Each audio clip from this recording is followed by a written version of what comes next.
कांग्रेस के Indian overseas Congress के chief Sam Pitroda ने बोला है कि मुझे पाकिस्तान अपने घर जैसा लगता है, I feel at home there.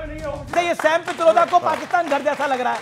घर जैसा इसलिए लग रहा है कि वो मोहन भागवत साहब की बात से वो पूरी तरीके से मुतमईन है, इसलिए कि मोहन भागवत साहब कहते हैं अखंड भारत। एक लो ये देखो चाइना फिर बोला बीच में, चाइना फिर बोला बीच में, बात नहीं समझ रहे हैं। मैं सतीश जी आप ही से सवाल पूछ रहा हूं, अगर पाकिस्तान अब ओलंपिक्स में भी आएगा तो आप ओलंपिक्स में बोलेंगे कि खेलना नहीं है, ओलंपिक्स ना खेलिए। अब एशियन गेम्स में भी पाकिस्तान के खिलाड़ी हिस्सा लेंगे, आप बोलेंगे एशियन गेम्स में नहीं खेला। अतुल वासन साहब ने एससीओ समिट में बोला, वहां पे भी शहबाज शरीफ थे तो मोदी जी बोले मैं नहीं जाऊंगा, शहबाज शरीफ है। तो ऐसे तो आप ही अलग थलग हो जाएंगे दुनिया के अंदर। एक लॉजिकल बात जो है, मैं आपको बस एक मिनट रुकिए, उदाहरण दे देता हूं। नहीं प्राइम मिनिस्टर में गारंटी दे गारंटी दे रहा हूं, नहीं जाएंगे प्राइम मिनिस्टर की गारंटी वो नहीं दे सकते। सुनिए, नहीं वो आना जाना लगा रहता है। जवाब दो, अरे जवाब तो अरे रुको यार, जवाब देने दो। विवेक को कंट्रोल नहीं कर सकते।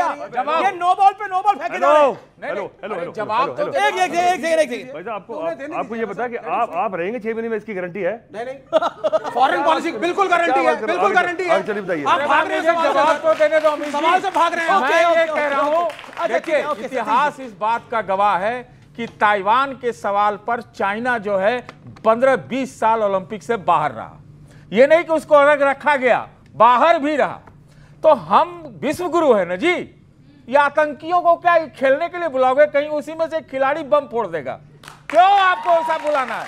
हमारी ताकत है तो उसको क्रिकेट पर्यटन स्टेडियम में चेकिंग होती है भाई, स्टेडियम में चेकिंग तो होती है ना। पाकिस्तान को क्या कह रहे हैं? स्टेडियम में चेकिंग तो होके जाता है ना। वो पाकिस्तानी है। अब मोबाइल नहीं ले जा सकते, बम ले जाना तो बहुत चेकिंग तो होती है ना। होती है। अमीश भाई एक पॉइंट बस मैं कहना चाहता हूँ यहाँ पर कि जो हम मुद्दा इस बात पर डिबेट कर रहे हैं, ये एशियन क्रिकेट काउंसिल की बदमाशी है। मैं फिर इसलिए कह रहा हूं कि हमें जब पता है हमें हिंदुस्तान पाकिस्तान से मुकाबला नहीं खेलना है, आपने हमें एक ग्रुप में क्यों रखा? ओके ग्रुप चेंज करते, हम 3 मैच नहीं खेलते उनसे, हम 2 मैच खेल लेते। जो फंडिंग, जब वो गरीब भिखारी है तो उसको भिखारी रहने दो ना यार, छोड़ दो उसको कर्म पे। ओके आप उसके ग्रुप पे रखेंगे। ये पहली बार हो रहा है कि एक्सपर्ट के लिए वहां से तालियां आ रही हैं। सर अगर लेजेंड क्रिकेट लीग बाइकआउट हो सकता है तो ये मैच क्यों नहीं बाइकआउट हो? लेजेंड क्रिकेट लीग अगर बाइकआउट हो सकता, ओके अतुल हाँ ठीक है ओके अतुल वासन क्रिकेट के जो प्लेयर है ना, उनको चाहिए इंस्टाग्राम फॉलोअर्स, उन्होंने वहां बनना था फेमस। अब मैंने बोला अगर वो प्लेयर ने मना कर सकते हैं तो वो ठीक है जी, क्योंकि कोई फर्क नहीं पड़ता।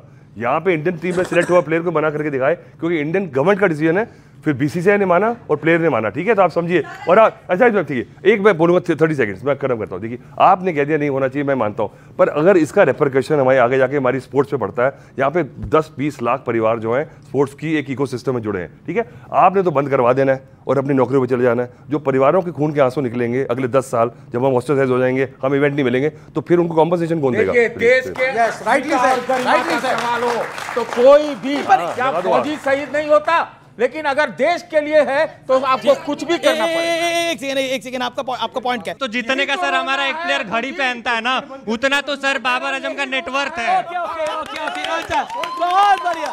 वो कह रहे अच्छा एक सेकंड, अच्छा पीछे से एक आपका क्या पॉइंट है, बोलिए सर। मेरा सवाल ये है, अच्छा बोला, कह रहे जितना हमारा प्लेयर जितने की घड़ी पहनता है उतने तो बाबर आजम की टोटल नेटवर्थ है। अभी पाकिस्तान सुपर लीग में गंजे को हेयर ड्रायर प्राइज मिला अभी आपको। ओके मेरा सवाल आप तीनों से है कि आप खेल को राजनीति से क्यों जोड़ना चाहते हैं? अगर भारत खेल रहा है और पाकिस्तान को हरा रहा है और उन्हें धूल चटा रहा है तो आपको इससे क्या दिक्कत है? आप राजनीति से क्यों जोड़ रहे हैं खेल को? राजनीति से क्यों जोड़ रहे हैं?